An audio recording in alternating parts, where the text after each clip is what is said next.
substantially by the time she felt ready to graduate from counseling. I feel I'm letting people down if I don't always help others when they ask. Katie was a bright-faced college student who just finished up her third year of an education degree and was on her way to hopefully becoming a school teacher. She called in for an appointment at the counseling center due to feeling anxious and stressed. She immediately impressed her assigned counselor as someone with a high level of energy and social awareness and who openly described herself as having a big heart, and framed this personal value with the qualifying statement that, "I feel like I'm letting people down when I don't help others out when they ask." As the sessions proceeded, it was apparent that Katie was feeling overwhelmed with the demands of being a full-time student while holding a part-time job, combined with a general approach to relationships that required her to meet other people's requests for favors and help.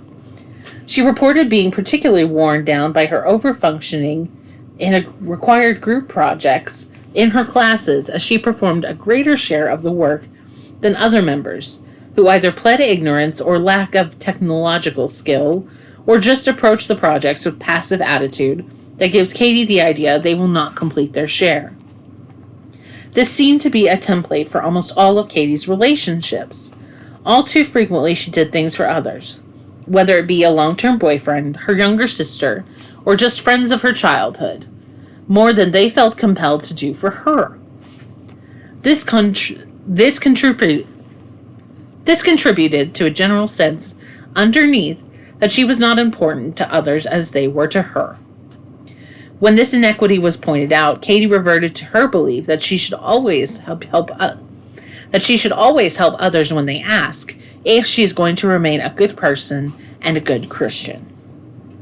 To be sure, we have all experienced friends, acquaintances, and even complete strangers who have made requests of us with varying degrees of emotional pressure and appeals for needed or desired help. We feel that pull to comply with whatever it is that they have asked for. Depending on how insistent that person is and how desperate their stated need is, it can almost feel like a giant magnet pulling us into their world emotionally. And this pull is a hard one to resist.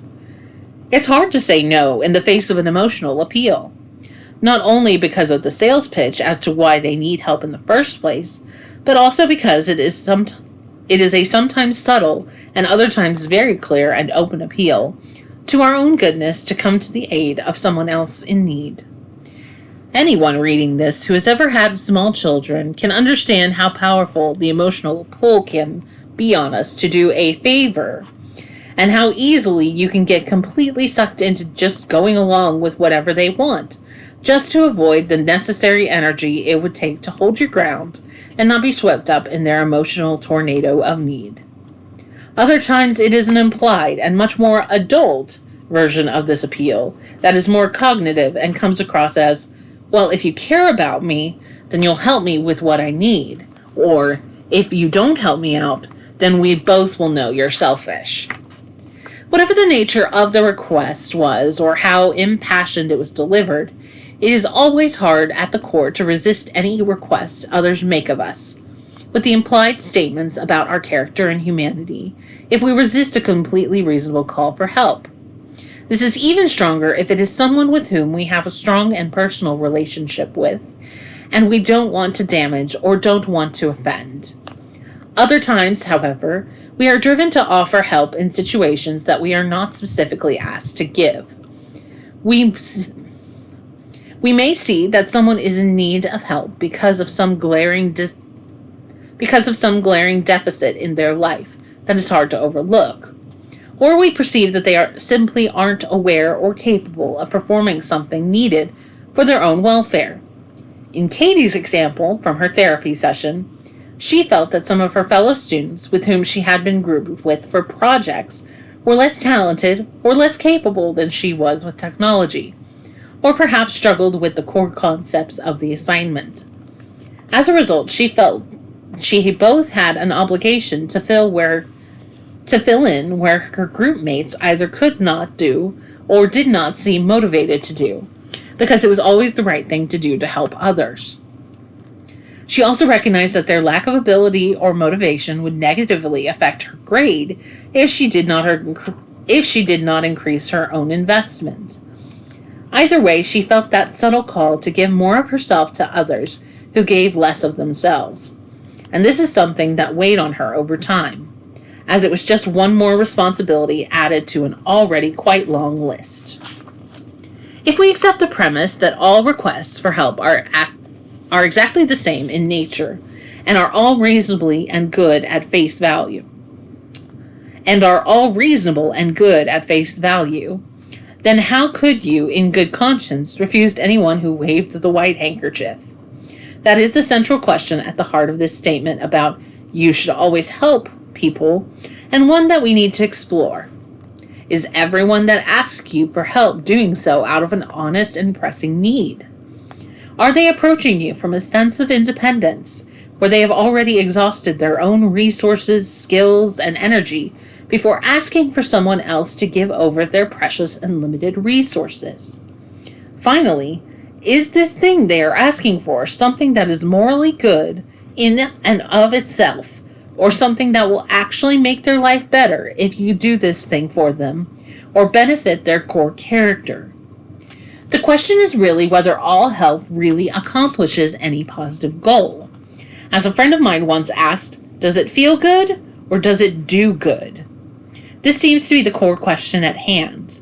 The other and less discussed issue that lies underneath the concept of help is how we individually see human nature. If you believe, as Katie presented, as someone that believed that everyone is basically a good person with pure motives and has values of independent self-care and would never ask someone to take care of them in the name of dependency, most folks, if pressed, would not pair the statement that heads this chapter with an idealistic view of human personality and just aren't thinking about this question at the same time.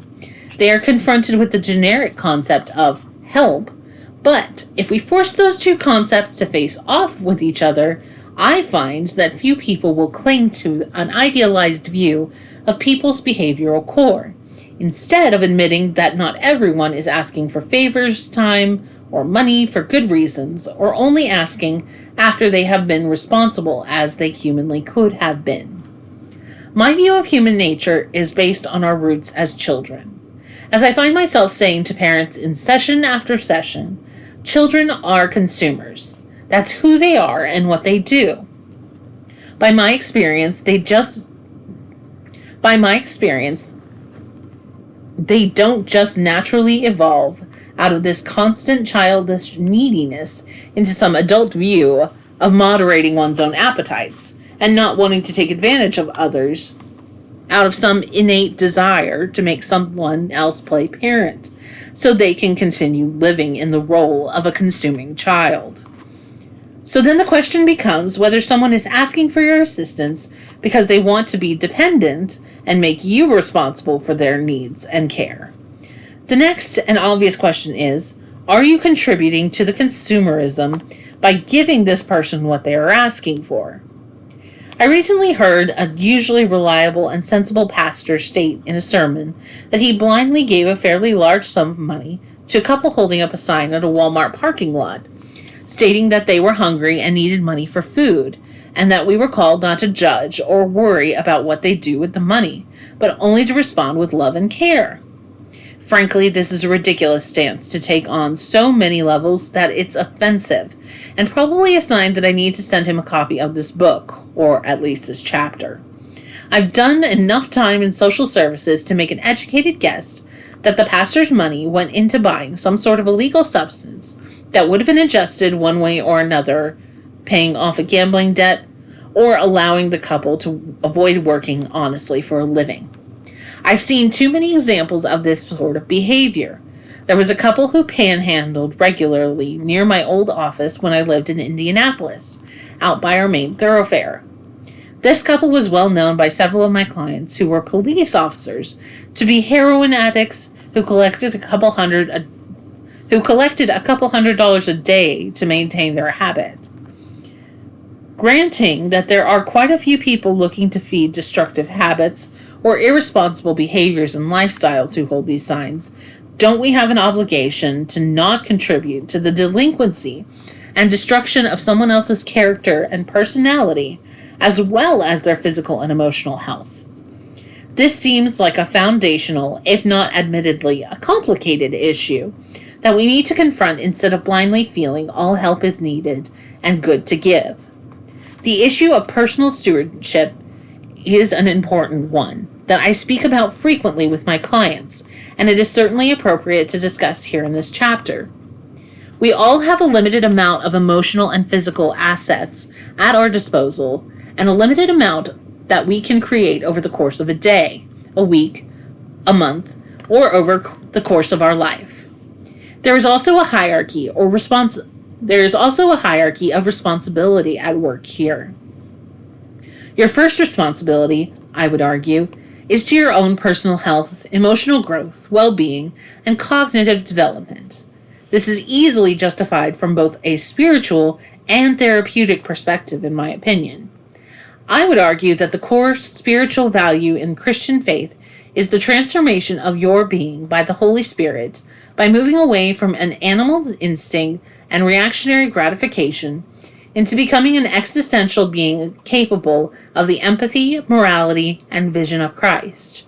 From a purely secular therapeutic position, I would argue that the goal of therapy is to become healthier and more whole, both emotionally and cognitively, and to be able to relate to others better and make wiser and more self-protective decisions. Accepting these as true, there is a central need to protect your own resources in order to be able to appropriately function and grow. This is not a mandate for selfishness, but rather an understanding that a person is not unlike a car. In the basic maintenance, it is necessary, or you'll eventually be going nowhere and no one else will be getting a ride from you either. If you exhaust and deplete yourself, then you wouldn't have anything left to give anyone else anyway. You are responsible for the management and the dispensing of your own resources, and this means you have an ongoing duty to use and spend them in a way that benefits not only yourself, but also benefits your spouse, children, relatives, friends, employees, supervisors, and coworkers. I will personally admit that the process I just ran through above has left me in a position, despite being ironically in a helping position, where I am very careful about where I offer one-sided help to others and how much I allow myself to invest and give. One of the things I would address with Katie is the reality that the adult world and our whole system of being both legalistic and economically driven is based on the concept of quid pro quo. Without delving into the Latin roots and definition of the term, and understanding that I speak about this in other chapters, let's simplify it to mean that healthy adult relationships, either interpersonally or economically by necessity, should be fair and balanced, with each participant receiving something from one another of comparable value. People sometimes want to argue this with me from an idealist position. However, they invariably end up agreeing that they would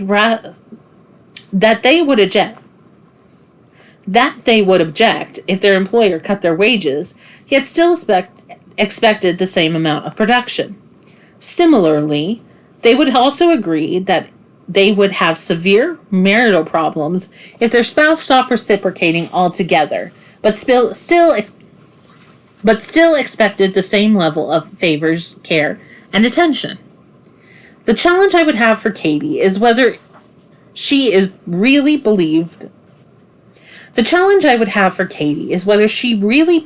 helping those slower, lazier fellow students in her group projects helped to prepare them to be fellow teachers in her profession, that she would want to continue to collaborate with, and has furthered their adult independence and responsibility as students, or did it actually damage them educationally and professionally? Did she actually cheat the whole college process by having allowed them to get a better grade than their effort, work, and skill actually deserved? Did she set them and their future employers up for a failure as a result? Was this a good expenditure of her own resources at school, in that she, on her own, spent her own energy worrying about someone else's grades and successes to the detriment of her own education that she was, in fact, paying for? My belief has come to be that it is my responsibility to teach my own children to eventually and appropriately grow from consumers to becoming self-sufficient adults who will eventually create their own resources and regulate their own behaviors while learning to care and protect themselves. Likewise, when I can Likewise,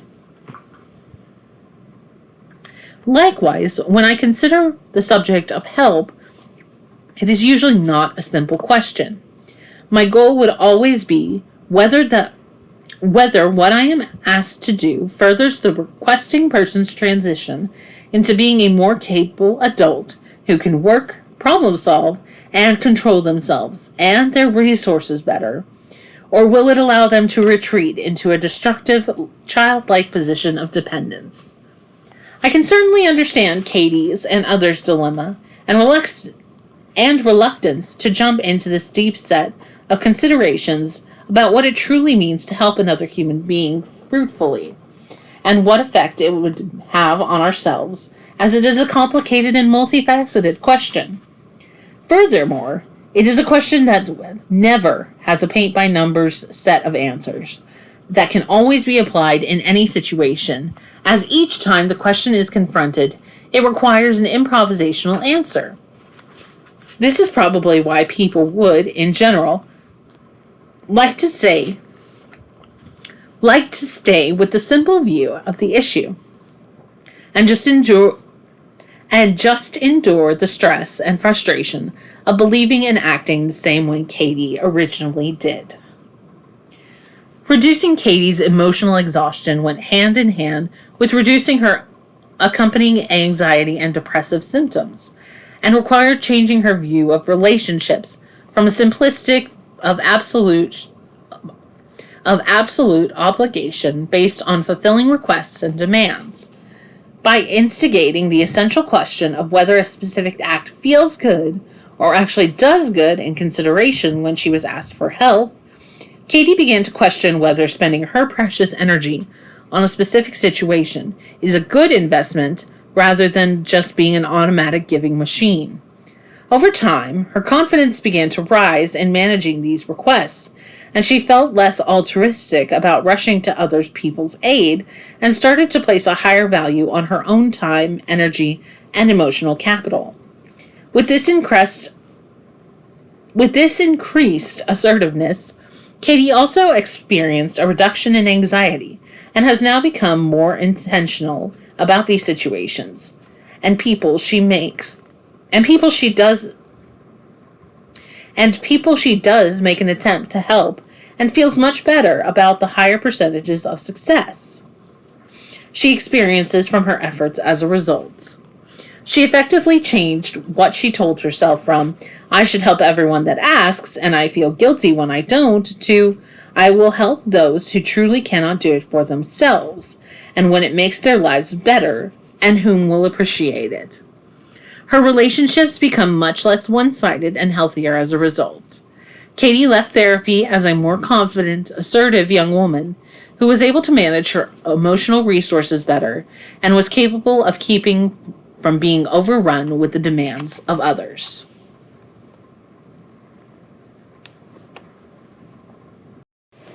People are probably always looking at me and thinking something negative.